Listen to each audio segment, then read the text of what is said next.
გაინტერესებს განსხვავებული აზრის მოსმენა, მნიშვნელოვანი მოვლენების ანალიზი, გამოცდილ წამყვანებთან და კომპეტენტურ სტუმრებთან ერთად. ის რაც აუცილებლად უნდა იცოდეს შენს ქვეყანაში თუ მსოფლიოში მიმდინარე პროცესებზე. ნახავ და მოისმენ მხოლოდ აქ, საქართველოს ტალღაზე. გამოიწერე ჩვენი არხები და გვისმინეთ სოციალურ ქსელში, YouTube-ზე, Facebook-ზე და TikTok-ზე. მოძებნე საქართველოს ტალღა.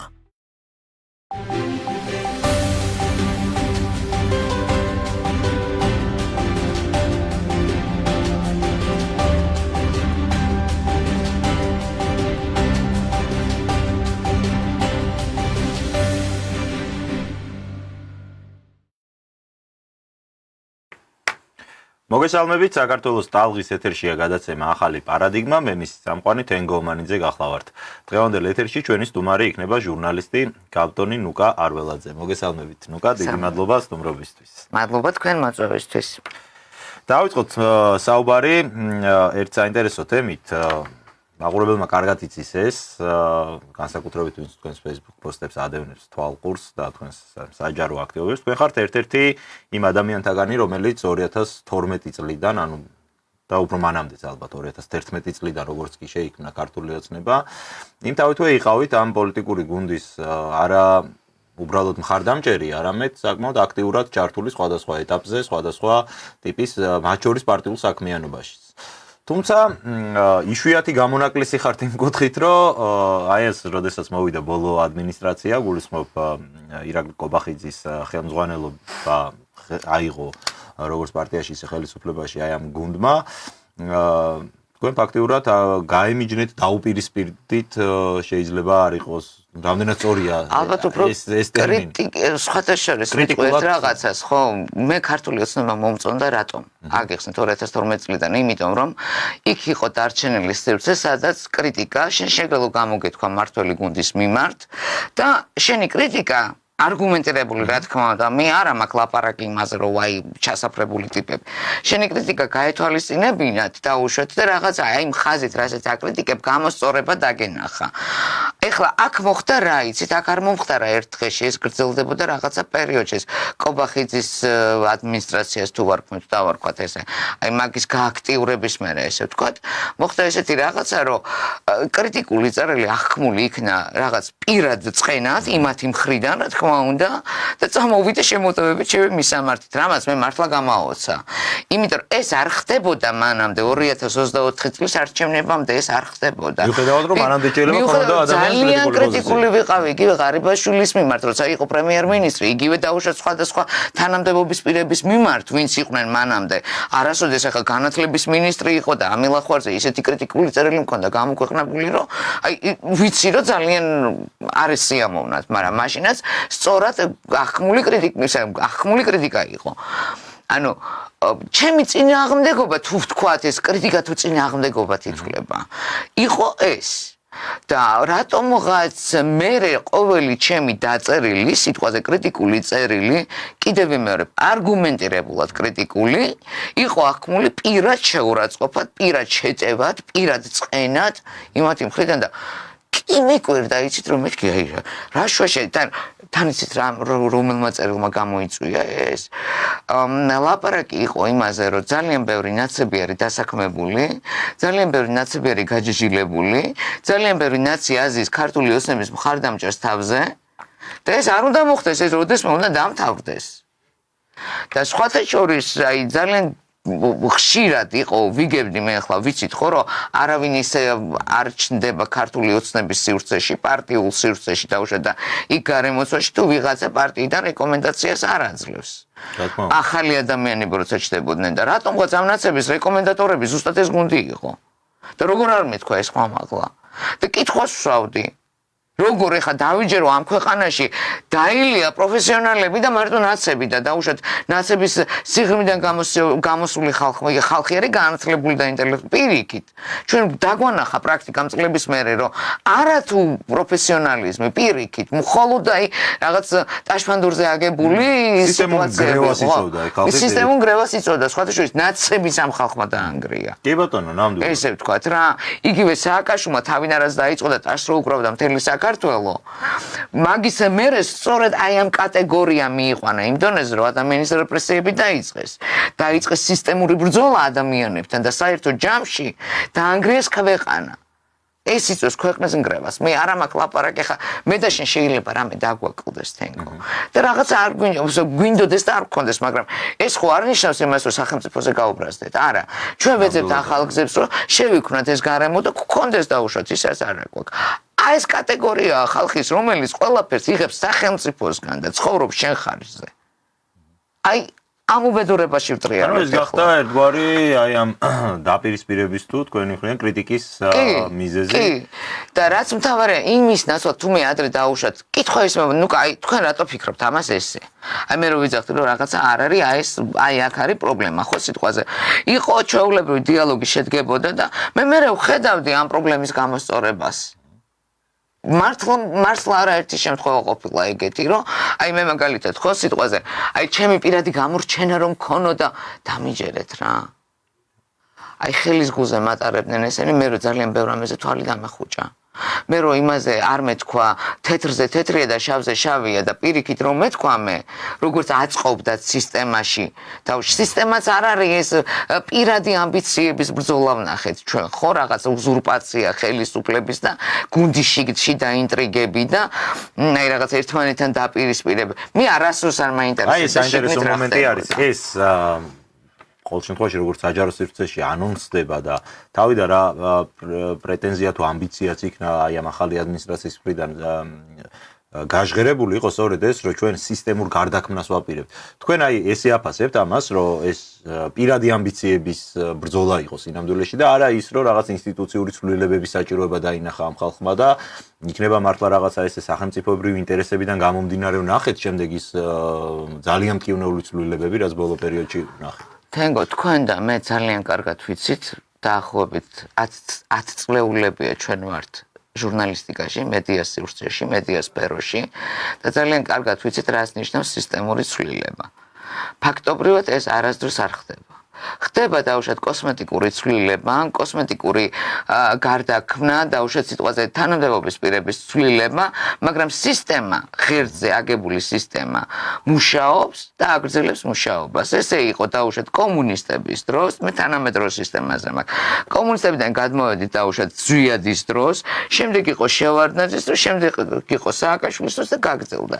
ერთადერთი ხდება რა გაუმჯობესება ჩვენ ვერ ვიხილეთ გაუმჯობესება, ჩვენ ვიხილეთ რეგრესი, ჩვენ ვიხილეთ ადეიშვილი მერაბიშვილის მართვის მეთოდოლოგია ძალოვან სტრუქტურებში, რამაც ფაქტობრივად 100,000-ობით ოჯახი დააზარალა სააკაშვილის დროს, 100,000-ობით ახალგაზრდას მოუსპოს სიცოცხლე.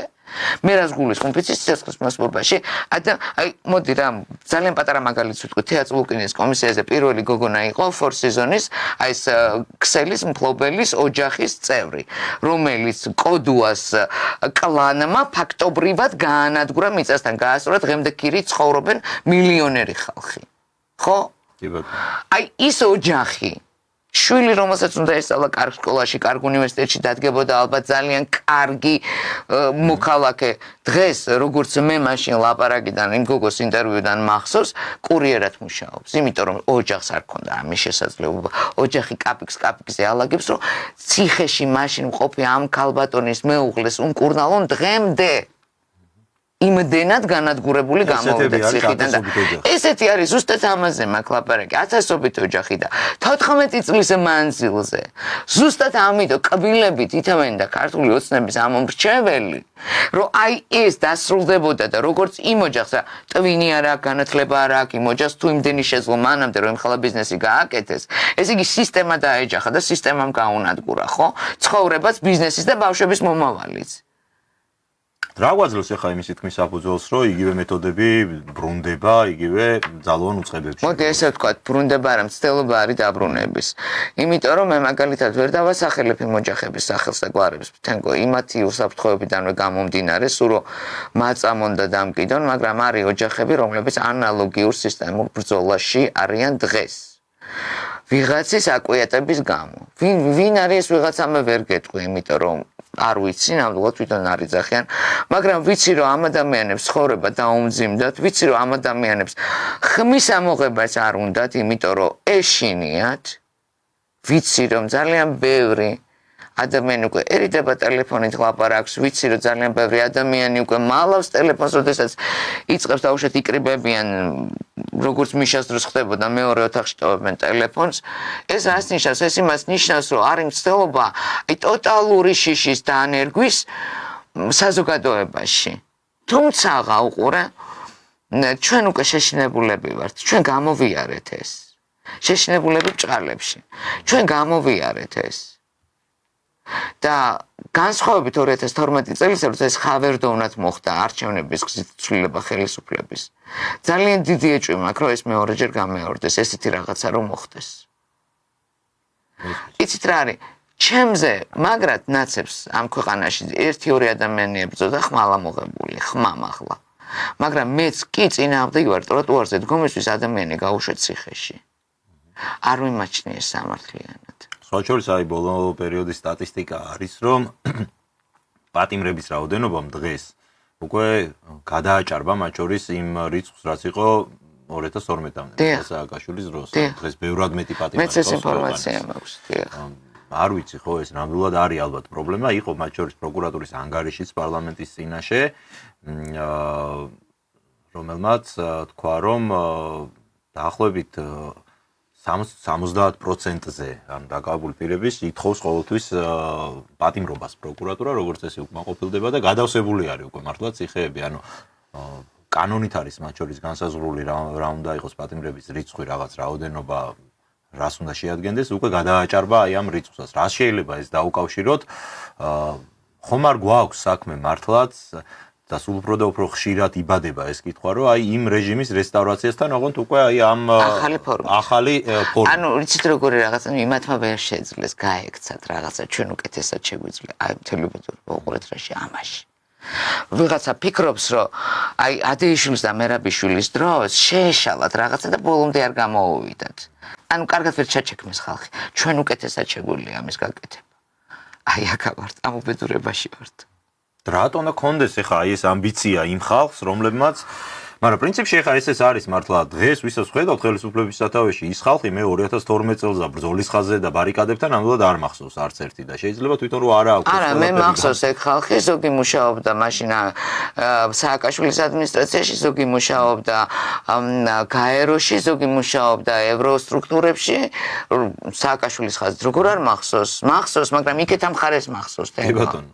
მე დაპირისპირებაში არ მახსოვს, თორე როგორ არ მახსოვს, ხა მამუკა მდინარაძე მაგალითად. ნანუკა ჟორჟოლიანის ძმის ადვოკატი იყო. ეხლა მეთქვით, ნუ რა მოხდა, მე შეიძლება ყოველას, კი შეიძლება ყოველას ადვოკატი იყო, მაგრამ დარჩი მაშინ ადვოკატად.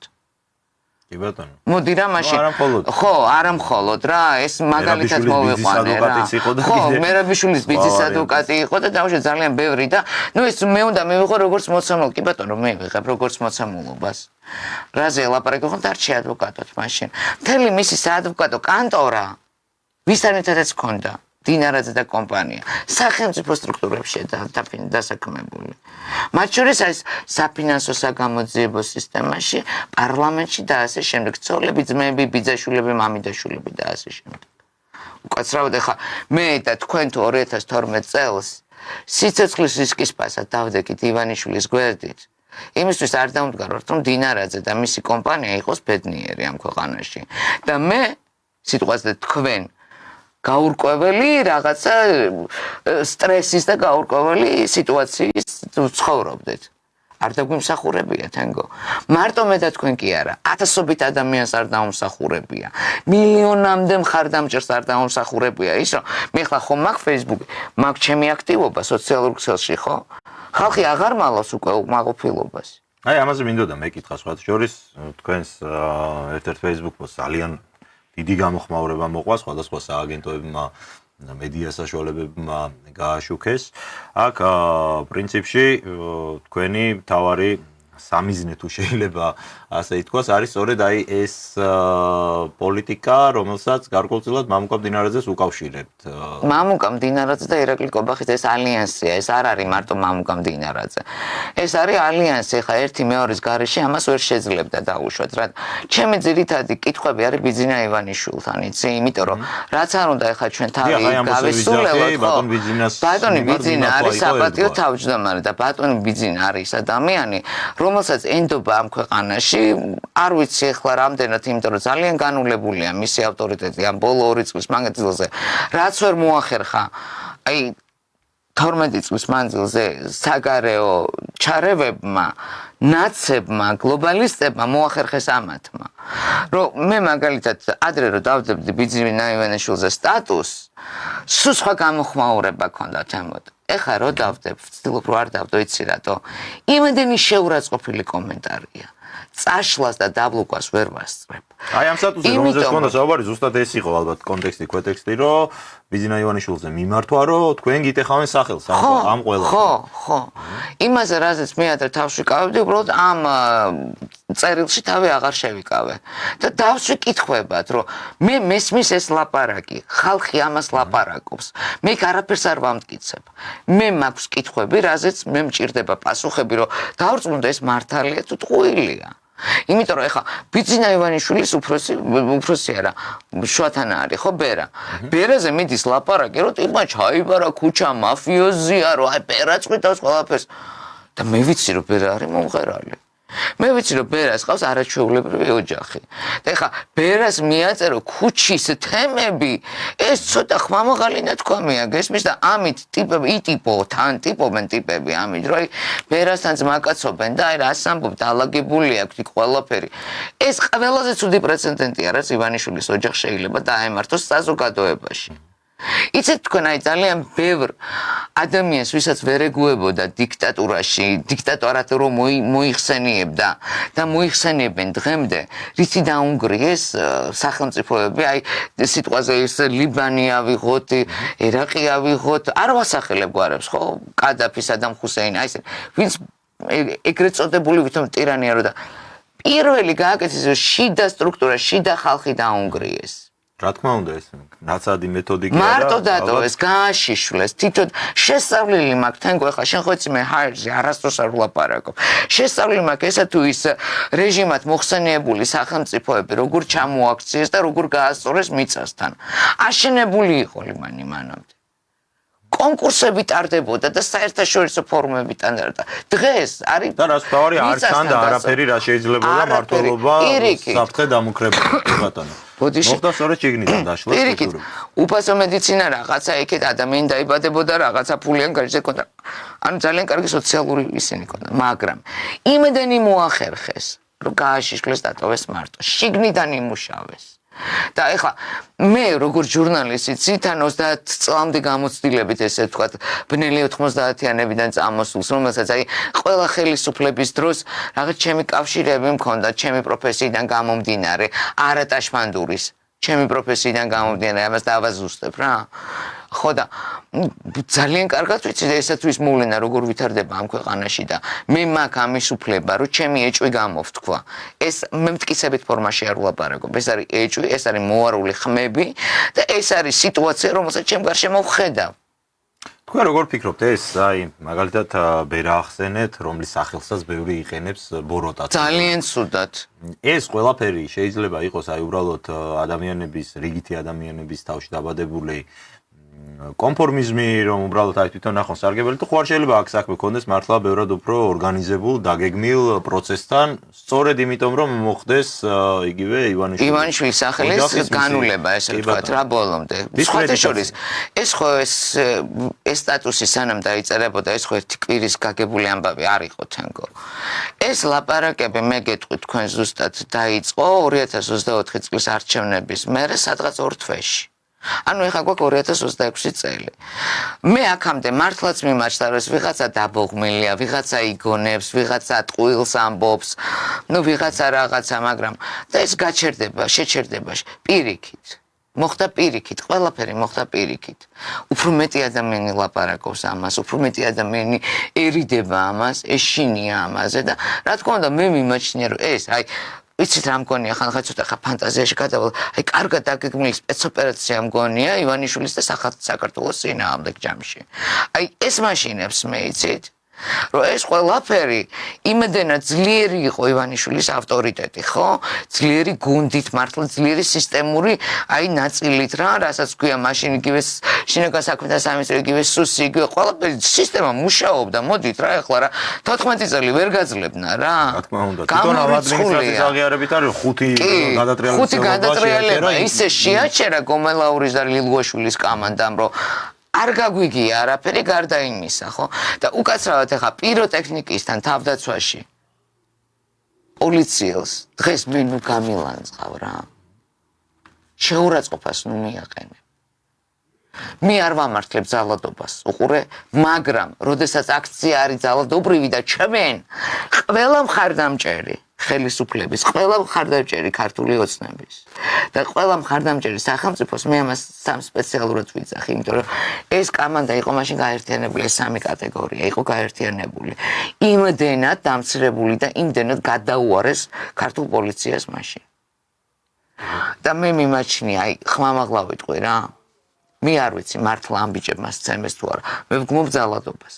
ამას მე ვიმეორებ და ვიტყვი ყოველთვის. მაგრამ ამ ბიჭების, სპეცნაზის ბიჭების დაჭერა მე მიმაჩნია ძალიან დიდ შეცდომად. ეს პირდაპირ დაარტყავს პოლიციას უყურე ხვალ უკვე სახელმწიფოს ზღვარზე რომ დადგეს და ვიღაცა გარემტერმა შენ შემოგისიოს, შენი შიდა მტრები პოლიციელი უკვე თავს რისკის ქვეშ აღარ დაარჩენს. რა თქმა უნდა, ეს შეფასება მქონდა მე სხვათა შორის და Facebook-ზე არაერთგვაროვანი, ანუ იყო პოზიციები, რომ ვინც დამეთანხმა, მაგრამ იყო კრიტიკული პოზიციებიც, რომ შენ რა ძალადობას ამართლებ და აბა არ უნდა დაისაჯოს თუ დამნაშა. ამაზე ხო არ არის ამ შემთხვევაში ლაპარაკი. ხვალ ზეგრო იგივე მდგომარეობის წინაშე დადგეს სახელმწიფო. და დიდი შანსი გვაქვს რომ დადგება. მოდი ხო, ეს კითხვა მქონდა. ესენი თვლიან თუ არ ვიცი რატო თვლიან რომ გადააგდეს ის კრიზისები, აღარ მოხდება ქუჩაში, აღარ გაიმართება პროტესტი, აღარ ექნება ამ პროტესტს მწვავე ფორმები თუ რა აძლევთ იმის თქმის აბზოლს, ხვალ ისევ რომ დაჭირდებათ ამ ძალოვანი უწყებების დახმარებამ და მხარდაჭერა, რომლებიც მათ სკამებს იცავდნენ, ეხლა რეალურად რო ვთქვათ და მათი სკამები გადაარჩინეს პირველ რიგში ამ ხალხმა. რა თქმა უნდა, პირველ აქ საუბარი არის იმაზე, რომ სახელმწიფო იმიტომ გავაერთიანეს სახელმწიფო პარტიის მხარდაჭერები და ხელისუფლების მხარდაჭერები. ვის რა მოტივაცია ხო, ყველას კარგად გვესმის ეხლა, რომ იქ პარლამენტის შენობაზე შტურმზე რო ლაპარაკობს ამჟამინდელი ადმინისტრაცია, საკუთარ სკამებზე აქვს საუბარი და ეს რო დაიწყო ამ ხალხმა და დღეს შენ მათი ნაწილი ჩაყარე ციხეში და თან ესეთი რაღაც სამარცხვინო ბრალდებით და ლამის სირცხვილის დაფაზე გამოაკეთეს ნაწილი ციხეში ჩაყარე, ნაწილი უმუშევარი დატოვე. ხო, ხვალ და ზეგ რა რისი იმედი აქვთ? კვლავ აქვთ იმედი? არ ვიცი, მე არ მესმის. იმიტომ რომ ეს მე მიმაჩნდა რომ ჩვენ ძალოვანი სტრუქტურები გვაქვს უმაღლეს დონეზე ძლიერი. გაიგე?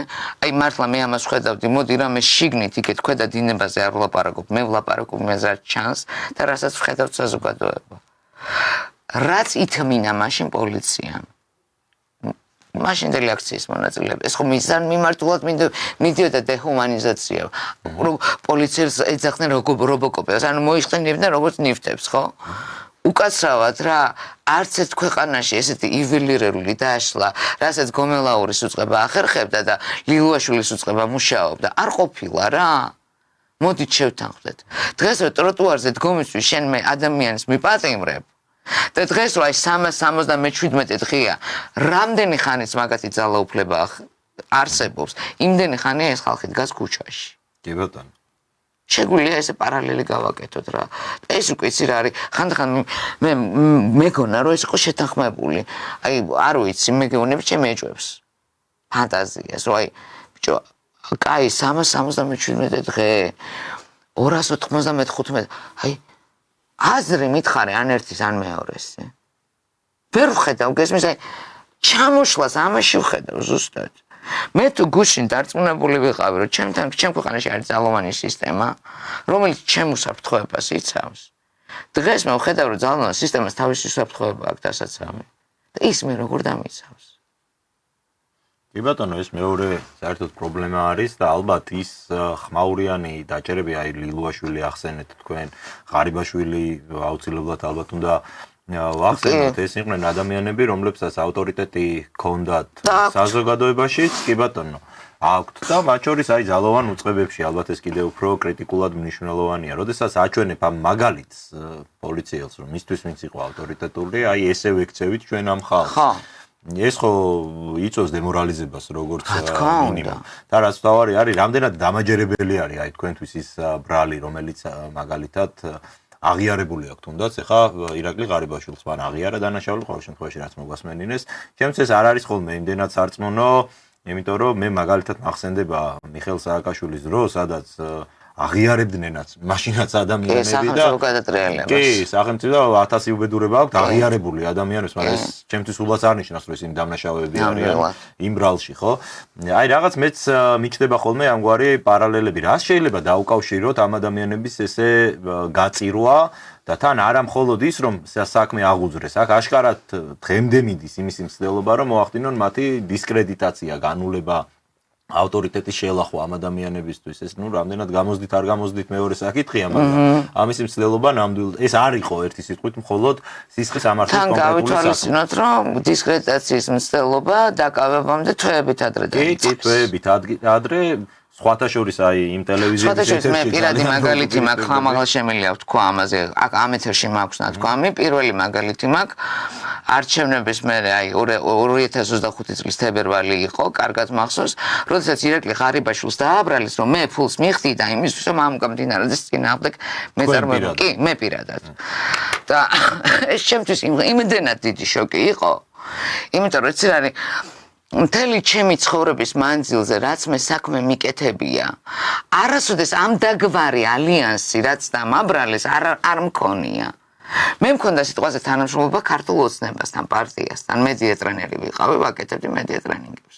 ეს არც დამიმალოს, თენგო. მაგრამ ის რაც მე დამაბრალეს და უნდათ რომ ეს ხალხი ამაში დაერთ ჩემ მეგობრებს ურეკავდნენ და ეუნებოდნენ, ღარიბასთან არის, ღარიბას ის არის. ამ დროს არაფერი მაგდაგვარი არ ყოფილა. არაფერი მაგდაგვარი. ხო და ამის მერე ცა მაშინ დავჯექე პირველად და ვიფიქრე რომ ჯოი რატო უნდა დაგჭირდეს ახლა მამუკა მდინარაძესთან მე კონფლიქტი მაქვს 2017 წლიდან. მაგრამ არ ვამბობდი ამას არასდროს. ანუ გაცხადებული მქონდა მაგას, როგორც მე შენ როგორც პოლიტიკოს არ გაღიარებ და მე ამის სრული უფლება მაქვს. მაგრამ გამომდინარე იქიდან რომ შენ ხარ ქართული ოცნების გუნდის წევრი, იმიტომ რომ არ დაზიანდეს გუნდი, მე მაქსიმალურად ვეცდები რომ შენ აგარიდო ყველა ჩემი დაუშვათ გარკვეული თქმა. მაგრამ მე უკვე რა მოხდა, იცი რომ ეს ადამიანი პირდაპირ შეტევაზე გადმოვიდა ჩემთან. პირდაპირ შეტევაზე, რასაც ქვია. სურათები ამონტაჟეს და საშინელებები აკეთებდეს. და მთელი ოცნების აქტივი შუაზე გაყვეს, იმიტომ რომ ეხა ოცნების აქტივი იყო, რომელიც სიტყვაზე მამუკა მდინარაძის დაქვემდებარებაში იყო და აქტივი იყო, რომელიც 2012 წლიდან ისნობს. და ის ადამიანი ეხა 2012 წლიდან უკაცრავად 2025 წლამდე შენიანად რო გთვლის. და ამ დროს მდინარაძე მიიღო, იმიტომ რომ შენ წერდი გუნდზე კარგს. და ამ დროს მდინარაძე ეუნება რომ ეს ცუდია, აღარ მიიღო უკვე ეს ინფორმაციად.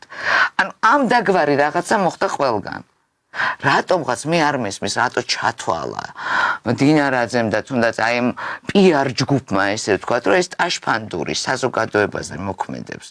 საზოგადოებაზე იცით რა მუშაობს დღემდე, ჯერ კიდევ ის რომ ბიძინა ივანიშვილი არის პიროვნება, რომელმაც შექმნა გუნდი ქართული ოცნება, ქართულმა ოცნებამ შეძლო იმდენი ხალხთან ერთად, რომ მიხეილ სააკაშვილის ეს ბრბო მოაშორა ხელისუფლებას და რომ საგარეო ზეწოლებიდან გამომდინარე ბიძინა ივანიშვილს ჩვენ ყველანაირად ხელს ვუწყობდით, რომ ეს ლავირება მომხდარიყო ევროკავშირს, რუსეთს და უშოთ ამერიკას შორის, რომ ჩვენ არ დავზიანებულიყავით, რადგან ძალიან კარგად ვაცნობიერებდით, თენგო, დამერწმუნებით თქვენს მათ შორის, რომ რამხელა ზეწოლას განიცდიდა ჩვენი სახელმწიფო და რომ ეს ჩვენ რო ნეიტრალურ სტატუსზე დავმდგარიყავით, როგორმე უნდა გამოვცლოდით აი ამ კლანჭებს.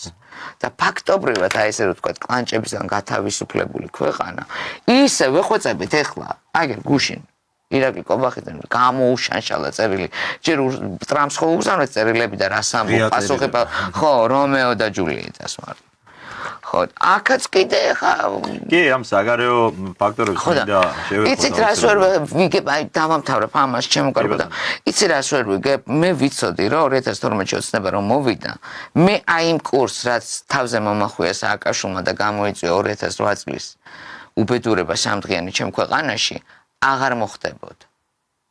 მე იმედი მქონდა, რომ ჩემი ქვეყანა იმ სტატუსს დაიკავებდა სამხრეთ კავკასიაში, რომ ჩვენ ახლა ალიევთან და ფაშინიანთან სახვეწნიკი არ გვექნებოდა არაფერი. ჩვენი რაღაც სტატუსი გვექნებოდა რა. ისო სიტყვაზე ურთიერთობის დარეგულირება რუსეთთან კარგია და აუცილებელი. ეს ხო არ ნიშნავს, რომ ჩვენ სხვა ქვეყნებზე უარს ვქონდა. რა თქმა უნდა. შეიძლება პირიქით. ეს ხო არ ნიშნავს, ხო პირიქით გაუმჯობესდება, იმიტომ რომ შენ უკვე აპორა გექნება რა აქედან რა. ხო და რუსეთი მე კაი მე რუსეთი მე ვარ შენ რა აი რა გემატება ან რა გაკლდება სიტყვაზე რა ჯერ ერთი და მერეც მეორე მოდი რა არის რუსეთი ქვეყანა რომელთანაც გაქვს 860 კილომეტრი შენ ვალდებული ხარ ამ ქვეყანასთან სულ არაფერი არ გაკავშირებდეს და ძაღლი და კატასავით იყო დაჟე და დაილაპარაკო ვალდებულება გაქვს როგორც ხელისუფალს მე ამაზე მაქვს ლაპარაკი და სრული იგნორი წავიდა 24 წლიდან ზუსტად ერთ კვირაში არჩევნების მერე. კი, ამ თემას მე მინდა საგარეო შევეხო, თუმცა აი ჯერ საშინაო თემებიც, აი კონკრეტულ თემებზე რო გადავიდეთ, მაგალითად, 2 დღის წინ იყო ეს სიახლე, როდესაც Facebook-ის კონტროლის ახალი სამინისტრო თუ დეპარტამენტი უნდა შეიქმნას. თქვენ გქონდათ ამაზე კრიტიკული პოზიცია? ესე გამოიყურება შიში. სარკასტული პოზიცია და ზუსტად ესე რომ ასე გამოიყურება შიში. შიშს უკავშირებთ ამ გადაწყვეტილებას. რა თქმა უნდა. თუ აი არც მოდი აი რო მე მაგალითად ძალიან კარგად ვარ სოციალურ ქსელში რა მე ერთი გვერდი დამიბლოკა ტელეიმედმა ტელეიმედმა დამიბლოკა გვერდი მათი კონტენტის გამოყენების ხო ამ დროს ახლა მე რაში მჭირდება ტელეიმედის კონტენტი არ ვიცი და არ მცქონია გამოყენებული მაგრამ იქ ლოგოთი იყო რამდენიმე სურათი გაზიარებული და ინტელექტუალური საკუთრების გამოყენება მიზეზი დადეს და დაარეპორტეს რა ეს ოცნებას ყავს თავის ტროლების კომანდა და ნუ Facebook-ზე ავტომატურად გააუქმა გვერდი რა. დაბლოკილია ჯერ კიდევ ბოლომდე გაუქმებული არა. გაგზავნილი მაგ წერილები ვნახოთ რა რეაგირება ექნება. კომანდა კი არა, მთელი სახელმწიფო დეპარტამენტი ექნება ძალიან. კი, ხო და ნუ ძალიან ბევრი ვიცინი ამაზე, მაგრამ უყურე მე მახსოვს რა დონეზე 2016-17-18 მანამდეც ბიზნეს ივანიშვილის მიმართ იყო გინება და ლანძღვა, ოჯახის მიმართ მის მიმართ. და სხვათა შორის მაშინ მე ვამბობდი რაღაცა მექანიზმია საჭირო რომ კრიტიკა დარჩეს მაგრამ ლანძღვა გინებაზე რაღაცა რეაგირება საჭირო რას ამბობ მაშინ ამ კამაის კომანდიდან რას ამბობ ევროკავშირი ისა საერთაშორისო სამართალი ადამიანის უფლებების სიტყვის თავისუფლება იმიტომ რომ მაშინ პერიოდი იყო რომ და იგრძელებოდა რომ ივანიშვილი სასარგებლოდ რამე დაგეწერა სიმართლე გეთქვა მერე იყო რომ აიწყვიტეს, თორე აიწყვიტეს გეტყვის 2018 წლიდან, თორე მანამდე მე მახსოვს 1-2 ადამიანი ვიყავით სოციალურ სივრცეში, ბიზნეს ივანიშვილზე იმას რომ წედით რაც იყო რა, სიმართლე. ხო და აი ეს პასუხი მივიღე მე მაშინ. როცა ვთქვი რომ აი ბიჭო არ შეიძლება ხო ძალიან შეურაცხყოფი, აი საშინელებებს წერდნენ ახლა მე ხომ მახსოვს. ხო და დღეს უკვე ივანიშვილს იმდანად არავინ არ ლანძღავს, მაგათ ლანძღავენ. დააკვირდით ქსელს. ძირითადი ლანძღვის ობიექტები არიან ეგენი. კი. ამიტომაც დავწერე, ესე გამოიყურება შიში, იმიტომ რომ ჩვენ კარგად ვიცით, სისტემამ შეიძლება იარსებობს 1 წელი, 2 წელი. მეტი არა. სისტემასაც გააჩნია კიდე გასა. აი ეს ნგრევა, აი ამან რაც ახლა ხდება რა. ან ესე გუწბელობს აუბრობთ ახლა მართლა აი არ ვიცი, გუშინ მაგალითად რომ კობახიძეს ჰქონდა ბრიფინგი და ითქვა რომ წინასწარ არიციან ჟურნალისტებმა რაზე უნდა ისაუბროს. Facebook-ზე იყო ზეიმი რომ უნდა გადადგეს კობახიძე ეგ მოლოდინით ჩდება. ანუ აქვს ეს ამას იმიტომ კი არ ვამბობ მართლა დაბოღმელის პოზიციიდან. ეს არის რეალობა და ხალხი არის ეს განსა აი ხელში აქვს უკვე ხალხს ამოსული ის პროცესები, რასაც ვადევნებთ თვალყურს რომ აი ყველაფერი თქვენი თქმის არ იყოს, არის ტაშფანდურზე მიშვებული ფასების კომისია გააკეთეს, ვითომ დიდი სამბით და აღმოჩნდა რომ არაფერი, საერთოდ არაფერი გამოვიდა. კომისიის თავმჯდომარე და თქვა, რომ ჩვენ ფასების შემსავლელი კომისია ვიყავითო, კაცო ფასების დამწევი კომისია კი არ ვიყავითო და ამდენი ხანი თურმე იმიტომ სწავლობდნენ, რომ დაადგინეს მე რომ საფრანგეთში უფრო ძვირია პროდუქტი და ამიტომ არ აუშავს მე რა მოხდა. და ბევრი აი ასეთი ხაიას რო ეძახიან დაემართა ამ ხელისუფლებას და ობიექტურად ძალიან ბევრი აგრესია არის დაგროვილი ამ ხალხის მიმართ. მე იმიტომ გამიჩნდა ის კითხვა, რომ რისი მოლოდინი აქვს, რომ ან ქუჩაში აღარ იქნება პროტესტი, ან მართლა ოპოზიცია მარტო ის გვარამიები გონია ამ ხალხს და ფიქრობენ, რომ დანარჩენ საზოგადოება ძალიან უყვარს ეს მთავრობა თუ ამ ილუზიებში აპირებენ ცხოვრებას, მაგრამ აი თქვენი პასუხიდან გამომდინარე, რომ შიში აკეთებინებთ ამათ, მე მაფიქრებინებს, რომ შეიძლება ძალიან კარგადაც აქვთ გააზრებული რა მდგომარეობაში არიან და უწევთ ეხლა, რომ უბრალოდ აი მაქსიმალურად შემოუჭირონ ხალხს მაგის მაგის წინა სტატუსიც იყო, ისიც აიტაცა საზოგადოებამ, სადაც მე ესეთი ფრაზა დავწერე, რომ ვიცოდე მამუკა მდინარაძეზე, რომ უკანასკნელი ადამიანია, ვისი მოწოდებული წყალიც გადამარჩენს, სიკვდილს ავირჩევ მეთქი. ხო, მაგრამ იცი რა არის აქ პრინციპის და იმისა მართლა არ მინდა. ანუ შენ თუ ხარ ადამიანი და რაღაცას ემსახურები და მე ვთვლი რომ მე ვემსახურები ჩემს სახელმწიფოს, საქართველოს. და მე მთელი ჩემი ქმედება გამომდინარეობს ქართველი საქართველოში მაცხოვრებელი, იმიტომ რომ სახელმწიფო ხალხია. სახელმწიფოს ქმნის ხალხი. მე ვემსახურები სახელმწიფოს, ვემსახურები ჩემ ხალხს, ხო? და მე ჩემ ხალხს ჩემთან იმიტომაც არის თანამშრომლობა, ზუსტად იცოდნენ, რომ ტაშპანდურში მე ვერ ავყვებოდი. და იქ სადაც უკვე ხალხის და სახელმწიფოს საწინააღმდეგო ქმედებია, აი შეფუთული კარგად ვითომ სახელმწიფოებრიობით, მე იმას არ უჭამდი. ეხლა ვიღაცა თუ აი მე შენ არავის არ ემორჩ, რა შენ დამორჩილება, პირადი ინტერესი გაკა, სად არის პირადი ინტერესი? უკაცრავად პირადი ინტერესის გამო ყველა ხმას არ ვაძლევთ სასურველ პარტიას, იმიტომ რომ ჩვენი ცხოვრება გაუმჯობესდეს, იმიტომ რომ ცხოვრება 100,000-ობით ადამიანის იყო გაუარესებული, იმიტომ არ გადავაგდეთ სააკაშვილი. პირადი ინტერესი მოქმედებს. პირადი ინტერესია ჩემთვის. ყველა უბრალოდ მართველი ძალა რაც გააკეთებს. იკადრებ და რას არ იკადრებ, ამაზე არის ლაპარაკი და ხა. ვერას ამობთ იმ ხალხისგან რომ ესმის ხოლმე ესეთი საუბარი, რომლებიც არ ვიცი, აი ცუდი ნათქვამია, მაგრამ საკუთარი გადანერწყვილის ალოქვა რომ მოუწია, არა ერთხელ და ძალიან დიდი სხვადასხვანაირად მე ეს გამართული სახით რო გელაპარაკებია. ხო, ამის გამო აი ზუსტად ისინი მოქმედებენ ალბათ პირადი ინტერესიდან, რომ ურჩევნიათ ყველა ბოთლს მოერგონ როგორც აცობიდან ხა ადამიანი რომელიც ამას არ კადრულობ ის არ უნდა დაადანაშაულო რომ პირადი ინტერესი. ახლა მე როგორც მეუნებიან მამუკა მდინარაძეს ძალიან ეხმარებოდა პიარ ტაშპანდურის აწყობაში თიკაროხაძე. როგორც ვიცი თიკაროხაძესაც რაღაცა ეს პრობლემური თემა არ ვიცი რამდენად მართალია რაღაც აუდიტის სამსახურს ძალიან დიდი თანხების გაფლანგვა არ ვიცი ვერ გეტყვით გამოვა მალე ყველა გაიგებთო ესეთ რაღაცა. ნახოთ დრო გვიჩვენებს. იცით რატო რაშიც ბრალსდებდნენ ლილუაშვილს სიტყვაზე ღარიბაშვილს ხო? რომა მიქაუტაძეს იმიტომ რომ მე როგორც იქაც არ არის გამართული საქმე ბოლომდე და იქაც რაღაც აი როგორი ჩვენებებია იცით აი ძალიან ესეთი სტრანი რა უცნაური რა და უყურე ქვეყანაში სადაც გაგა მკურნალიძე ცნობილი ჯალათი 4 წელი იჯდა გამოვიდა და გახდა სამშენებლო ბიზნესის მილიონერი 4 წელი ყავდა ციხეში შენ სვავ ირაკლი ღარიბაშვილი კურნალიძე რომლის გვარიც აი 2012 წლამდე ისმოდა და რეპორტში ეწერა ყველა საერთაშორისო რეპორტში წამებას კი და შენ ღარიბაშვილს უშვებ ციხეში რომელსაც საქართველოს დღეს უდიდესი ავტორიტეტი აქვს რაც არ უნდა ეხლა ილაპარაკონ ლილუაშვილს რომელმაც 8 წელი სისტემა გამართა და 5 გადატრიალება გადაგვარჩინა გომელაურს სვავს სახლში და ანზორ ჩუბინიძეს უქმნი პრობლემებს. ამიხსენით შენ მეუბნები მაშინ რომ ამ 8 წლის მანძილზე ეს ხალხი იჯდა და მარტო ფულს აკეთებდა. მე არ მაქვს შედარებით არაფერი არ მაქვს 8 წლის მანძილზე და უსაფრთხოების მეტი შეგრძნება მქონდა და პერსპექტივის მეტი აღქმა მქონდა და ეხლა არაფერი არ მაქვს ამ თვალსაზრისით. არც უსაფრთხოების შეგრძნება მაქვს, არც ფინანსური პერსპექტივა მაქვს და არც პირადი დაინტერესება. არა, მან საინტერესო ის არის, ხა თუ მართლა ეს ხალხი იჯდა და 8 წელს მარტო ფულს აკეთებდა, მაშინ ბევრს უჩდება ეს ობიექტური შეკითხვა, რომ თუნდაც რა, მაშინ ბიზინა ივანიშვილი არ იყო ამ ყველაფრის საქმის. ხო, და ვერ ხედავდა.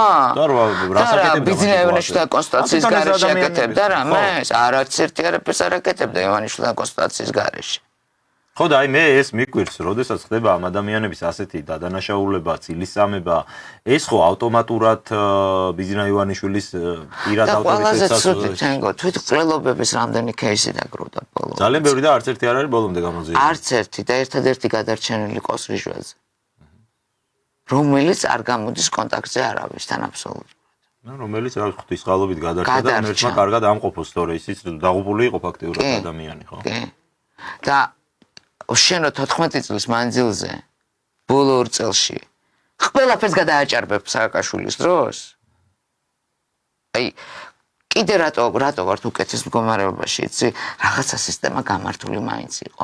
პატიმრებთან მოპყრობის, აი სიტყვაზე იმ რაღაცებს ვერ ბედავენ კიდე. და არ ბედავენ და არ აკეთებენ, იმიტომ რომ სისტემა გააჯანსაღა ქართულმა ოცნებამ რა. გააჯანსაღა. მე კიდე ვიმეორებ, არავის არ აერიოს ერთი მეორეში. აქციების დროს ხდება ყველაფერი, ევროკავშირში და ამერიკაში რო ხდება აქციების დაშლის დროს ისეთი ჩვენ არ დაგვესიზმრება. მოდით რა, აი აქ მე არ ვეხები. იმიტომ რომ ორი მხარეა. და ზოგადად სხვა მხრივ ადამიანებს სასამართლოს იჯეროდა. აი ყველაფერი აყირავებულია ახლა გესმის? რა იძახე მურუსზე, მაგრამ რამდენი სამართლიანი განაჩენი გამოიტანეს ამ წლების მანძილზე? რითიც ამაყობდა ქართული. რითაც და მართლაც და მე მაგალითად ყველა ეთერში გამარტული ვიჯექი ესე. ეხლა უკაცრავად. ნუ ეხლა პირდაპირ. მე არა მაქვს ეს შეგრძნება, იმიტომ რომ მე ჯალათი გაგამ კურნალიძე მყავს დღეს წარმატებული მშენებელი მილიონერი. და ადამიანი რომლებს ხრებზეც გადაიარა ქვეყნის უსაფრთხოებამ და სტაბილურობამ, ციხეში ზის. და უკაცრავად რა ეხლა დებილი უნდა ვიყო ამაზე ტაში დაუკრა, კობახიძეს და მდინარაძეს ვერ დაუკრავ. აი აქ ვწდებით ჩვენ ერთმანეთს. ბოლო პერიოდში ქართული ოცნების მიმართ აი მათ შორის 2024 წლის ეს არჩევნების შემდგომი კრიზისები მნიშვნელოვნად გადაატანინა ამ გუნდს ერთმა განცდამ, რომელიც ქართულ საზოგადოებაში გაჩნდა, რომ ქართულმა ოცნებამ გადაწყვიტა გათავისუფლდეს აი იმ ილუზიებისგან, რაც იყო დაკავშირებული პროდასავლურ კურსთან. აი, ოღონდ პროდასავლურ კურსში ამ შემთხვევაში ჩვენ გულისხმობთ, როგორც ეს იყო საქართველოში გაგებული და დამკვიდრებული, რომ ცალფეხზე უნდა იდგე, ოღონდ ეს დაჭირდეს ევროპას და ჩვენ ვიცით, რომ კონსტიტუციაში გვიწერია ამას პირდაპირ კონსტიტუციაში გვიწერია საგარეო კურსი რა უნდა კონდეს ქვეყანას, რაც ანომალია არის საერთოდ, როგორც იურისპრუდენციაში არის ანომალია, ისე პოლიტიკურადაც ეს არ არის ნორმალური. კონკრეტული გაერთიანება გეწეროს, რომ იქ რო შევიდე, იმიტომ არსებობს თურმე ეს სახელმწიფო. მაგრამ ნუ ქონდა ეს კურსი და შემდეგ გაჩნდა განცდა, რომ ქართულმა საზოგადოებამ ეს დაინახა ყოველ შემთხვევაში, რომ რაღაც ამ ხრივ იცვლებოდა თითქოს, გაჩნდა იმისი მოლოდინიც, რომ უნდა დაწყებულიყო რუსეთთან ურთიერთობების ნორმალიზების პროცესი. არა იმიტომ, რომ ქართველი ხალხი რაღაც პუტინზე ლოცულობს და შეიძლება რასაც ეხა ეს ლიბერალები იძახიან და გვაბრალებენ, რომ თითქოს რუსეთის სიყვარული გვალაპარაკებს ამ ყველაფერს. სამშობლოს სიყვარული საქართველოს ჭირდება ეს ყველაფერი და აქედან გამომდინარე იყო. საერთოდ განსხვავება ეს არის, მე ვფიქრობ ხოლმე ჩვენ შორის, რომ ჩვენ როცა ვსაუბრობთ, ჩვენ ამას მართლა ქვეყნის სიყვარული გვალაპარაკებს და იმათ რუსეთის სიძულვილი ალაპარაკებთ, ან ვინმე სიძულვილი ალაპარაკებთ. ისინი არიან სიძულვილის ირგვლივ გაერთიანებული საზოგადოება. ჩვენ პირიქით სიყვარული გვალაპარაკებს და სიყვარულის ირგვლივ ერთიანებით. ეს მნიშვნელოვანი განსხვავება არის და ხშირად უსვამ ხოლმე ამას ხაზს. დღეს ჩვენ ვხედავთ ამ ხრივაც გარკვეულ პრობლემებს. პრობლემებს იმ ხრივ, რომ გავიდა ეხა ეს რაღაც პერიოდი და ხედავთ, რომ რუსეთთან არანაირი ურთიერთობების ნორმალიზების პროცესი არ არის დაწყებული. პირიქით, საკმაოდ კრიტიკული განცხადებები და წვავი განცხადებები ისმის ჩრდილოეთიდან, რაც რაღაც პერიოდი იყო შეჩერებული. ამის ნაცვლად ხედავთ მაგალითად ზელენსკის ადმინისტრაციასთან დაწყებულ შეხვედრებს.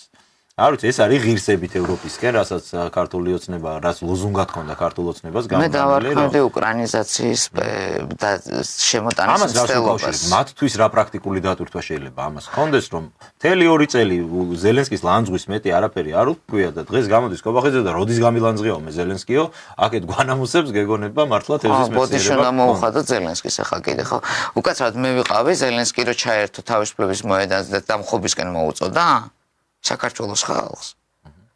მე ვიყავი, ზელენსკი არ იყო? დროშები ძლივს ჩამოვახსნევინეთ ხალხმა. ლამის იწყებოდა უკრაინის ჰიმნამდე მივედით და სალომე ზურაბიშვილი რო ეს კასიაკინი თუ რა გვარი იყო ეს აღარ მახსოვს.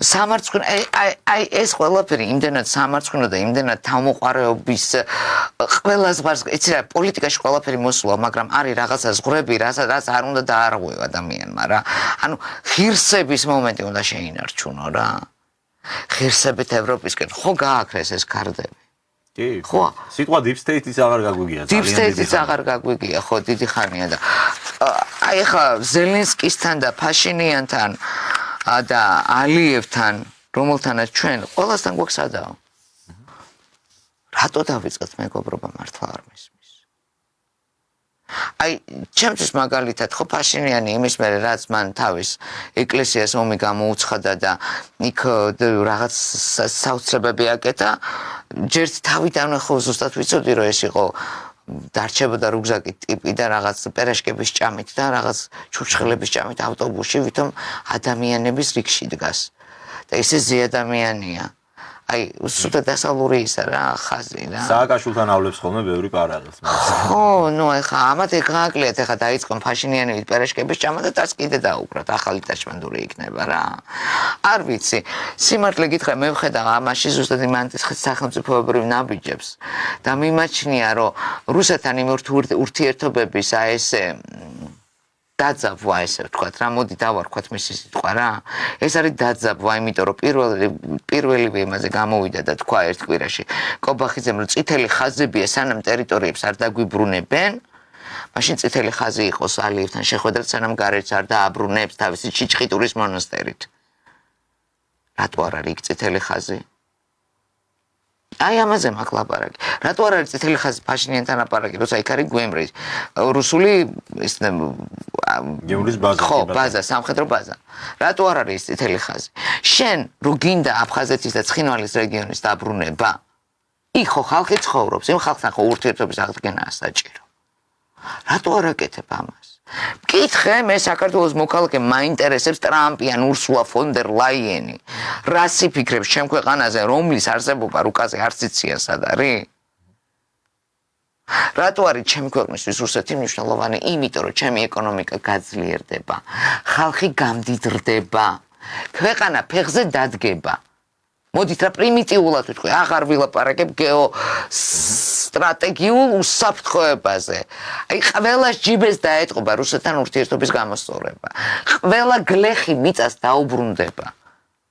იმიტომ რომ სამხრეთ რუსეთი, რომელიც ჩვენ გვემეზობლება, ჩვენი პროდუქტებით წლები ცხოვრობდა. და დღეს უკაცრავად თქვენ რომ მანდარინის ბაღი გქონდეთ და რომ მოკრიბოთ, სახელმწიფოს უნდა თხოვოთ დახმარება, რომ სადმე გაიტანო გასაყიდად. და სახელმწიფო უნდა მოგიწყოს რაღაცეები და კვოტები და ესე. არ არის ყველაფერი საჭირო. რუსეთთან ალბათ ეს არის ნამდვილად დიდი უპირატესობა ამ ყველაფრის, რომ ქართულ პროდუქტს რეკლამაც კი არ ჭირდება. ანუ რენად არის უკვე დამკვიდრებული იციან, აი ხა ხშირად გვაქვს ხოლმე საუბარი სხვადასხვა სტუმრებთან, რომ აი ევროკავშირში როგორ უნდა დამკვიდრდეს ქართული პროდუქტი და ხანდახან მეცინება ხოლმე ამას იძახის ქვეყანა, რომელსაც პროდუქტი აღარც აქვს. რა უნდა დაამკვიდრო იმ ევროკავშირში? ჯერ საერთოდ ვინ გიცნობს იქ და მეორეს რომც გიცნობდეს, რა სტანდარტებზეა ლაპარაკი, საერთოდ წარმოება აღარ აქვს არაფრის და რუსული ბაზარი აი ამ ხრივ არის ჩვენთვის საინტერესო სწორედ და ბუნებრივად ვესაზღვრებით, ხო, რომ შეგვიძლია εν რაოდენობით რაც გინდა აწარმოე გაიტანე იქ რო გაიგებენ რომ არის ქართული პროდუქტი, ამას აღარ ჭირდება დამატებითი რეკლამა, იმდენად არის უკვე ეს ყველაფერი პოპულარული. მე არ მესმის როგორ შეიძლება ამაზე სახელმწიფო ამბობდე უარს. ამბობდე უარს რაღაცა კომპლექსების ქვეყნის ეკონომიკურ გაძლიერებაზე. ამბობდე უარს საკუთარი ქვეყნის გამთლიანებაზე. და ფაქტობრივად უარსვა ამბობენ. უყურეთ აი მანამდე ევროკავშირთან რომ მივისწრაფოდით, სანამ მეტნაკლებად ქართული ოცნება დაიწყებდა რუსეთთან ურთიერთობის დარეგულირებას. უყურეთ რა ხდებოდა. ჩვენ მე ვიცოდი რომ ევროკავშირში იყო მოთხოვნა, რომ საქართველოს უარი უნდა ეთქვა აფხაზეთსა და ცხინვალის რეგიონზე, აფხაზეთსა და ცხინვალის რეგიონში ამუშავებდნენ თავიანთ არასამთავრობოებს, რომ საქართველოს წინააღმდეგ სეპარატისტული ჯგუფები ყოფილიყო. ანუ ეს ხდებოდა ევროკავშირის დერეფნებში, ეგრეთ წოდებულ დერეფნებში. და სხვათა შორის მე ეს გამოჩნდა კიდეც ეს აფხაზეთში ბოლოს რო ეს რუსული ბიზნესი რო შედიოდა სასტუმროების აშენების იქოთ პროტესტი დაიწყეს და იქოთ თურქული კვალიც დაინახეს და უშოთ რაღაცა რამოდენიმე კი ძალიან აქტიურად იწერებოდა იგივე რაღაცა უფრო ცხინვალთან ნაკლები შეხება აქვთ იქ მაინც უფრო თურქეთიდან ადვილად მივიდნენ გესმით და სომხეთის ლობია იქ კიდე მეტნაკლებად გაძლიერებული ამბობენ მაგრამ აქ უყურეთ რა ხდება აქ მიდის საქართველოს დანაწევრებაზე ლაპარაკი რომ არ ყოფილიყო რაღაცა პერიოდი ასლან აბაშიძე აჭარაში აჭარა ბევრად ადრე აიკარგებოდა და აჭარა იმ სახით რაც ახლა გვაქვს არ იქნებოდა იმიტომ ეს ჩვენ კარგად ვიცით რომ ერდოღანის ინტერესი თურქეთის ინტერესი ამ შავი ზღვისპირეთის ზოლის სრულ კონტროლზეა და ძალიან უნდათ რომ ეს ბოლომდე გააკონტროლონ და იმისთვის რომ სიტუაცია აფხაზეთში ვერ დამკვიდნე რა თქმა უნდა ისევ ძალაში შემოდის აჭარა და ანაკლის სპორტზე ხედავთ ხო რამ ხოლმე ისინია ვნებათა ხელობი რომ არიქა ჩინელები არ შემოვიდნენ და არ გააკეთონ იმიტომ რომ აჭარაში უკვე აღარც არის დამალული რომ ძალიან გაძლიერებულია იმიტომ რომ იგულისხმება რომ იქ ჩინური ფული კი არა რუსული ფული შემოდის ჩინეთის ხაზით და აი ამიტომ ის ეს წინააღმდეგობები არ ვიცით თქო ჩვენ ძალიან რთულ სიტუაციაში ვართ გინდა შიდა შიდა საგარეო პოლიტიკაში ის რაც მეტნაკლებად იყო გარკვეული 24 წლის არჩევნებზე და რაც უნდა გაძლიერებული იყო 24 წლის არჩევნებს მე ფაქტობრივად მოშლილია მე ხედავთ ხო რომ აი ეს კურსი არის აშკარად არის შეცვლილი ეს არ არის მარტო ჩემი დასკვნა და ჩვენი დასკვნა ასე არ არის ჩვენი დასკვნა ნამდვილად არ არის ჩვენი დასკვნა პირიქით შეიძლება ჩვენ კიდე ბევრს არ ვლაპარაკობთ იმიტომ რომ იმედი გვაქვს რომ რაღაცა შეიცვლება აი ეს მინდოდა ბოლოს მეკითხა, რამდენად გააქვთ ცვლილების მოლოდინი ან იმედი, რომ რაღაცა უნდა შეიცვალოს. აი ჩვენ ხშირად გვითხოვს, რომ უახლოვდება უკვე ვითარება პიკს, კულმინაციას, რის მერეც უკვე შეუძლებელია რომ ესე გაგრძელდეს, მაგრამ ხედავთ რომ აი მიდის ეს პროცესი, მაგრამ მაინც ყველაფერი რჩება ძველებურად. გააქვთ იმისი მოლოდინი რომ ცვლილებები უნდა განხორციელდეს. ცვლილებები როგორც საკადრო, ისე პოლიტიკური სახის, ან პოლიტიკის ცვლილებები უნდა განხორციელდეს და ვის აქვს ამისი რესურსი დღეს ქართულ რეალობაში რომ ეს ყოველივე გააკეთოს. რესურსი თვითონ ხალხშია, ესე ვიტყოდი მე რა, ხალხში საკმაოდ ჩვენ საკმაოდ განათლებული და საკმაოდ ჭკვიანი ერი აღმოჩნდით რა, მიუხედავად იმისა, რომ 1000 სისულელეს ლაპარაკობდნენ ჩვენზე ქართველებზე, საკმაოდ ძლიერი, საკმაოდ ჭკვიანი, საკმაოდ ინტელექტუალური საზოგადოება გვყავს რა. სწორედ იმიტომაც გაბედა სააკაშვილმა რაც გაბედა და იმიტომ ბედავენ ესენიც რასაც ბედავენ. ვინც კი საქართველოს ხალხს აი ამ საზოგადოებას იგნორირება გაუწია და ეცა და მესე ან შიშის ან რაღაც წნახის ქვეშ მოგცევა არავინ მოგებული არ დარჩა. ყველამ საშინლად წააგო. ამიტომ მე ვიტყოდი ერთ რაღაცას.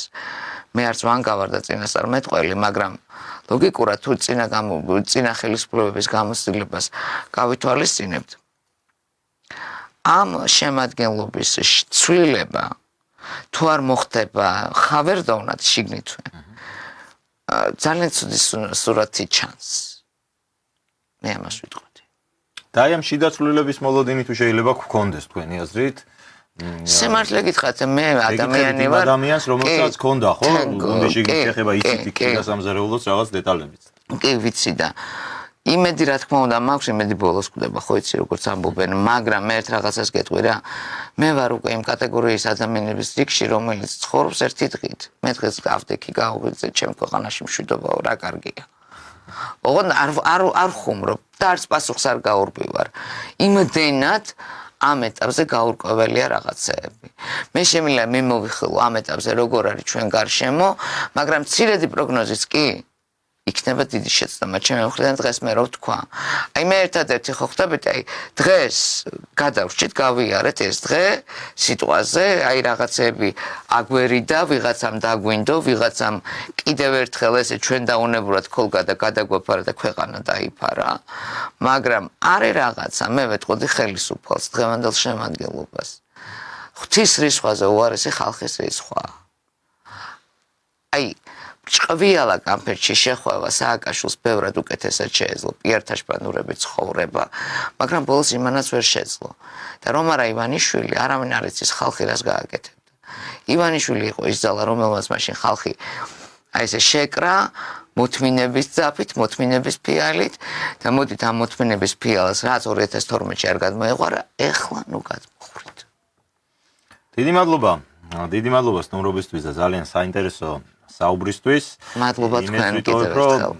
ჩვენი ეთერი არ იქნება ვინმეს მხრიდან რაღაც მტრულ ნაბიჯებად იმედი დავიწყეთ საუბარი, იმიტომ რომ კრიტიკა ამ შემთხვევაში მართლა ემსახურება ვითარების გამოსწორების გაჯანსაღების მიზანს და პრობლემებს, რომელსაც შეიძლება, რა ვიცი, ობიექტურად არც ეუბნებიან ამ ხალხს ან მართლა ვერ ხედავენ რაღაცებს, თუმცა ეს პრობლემები დაგროვილი არის და რაც ყველაზე მთავარი არის, ეს პრობლემები და ეს განწყობები დაგროვილი არის ქართული ოცნების მომხრეების რიგებში, ხო?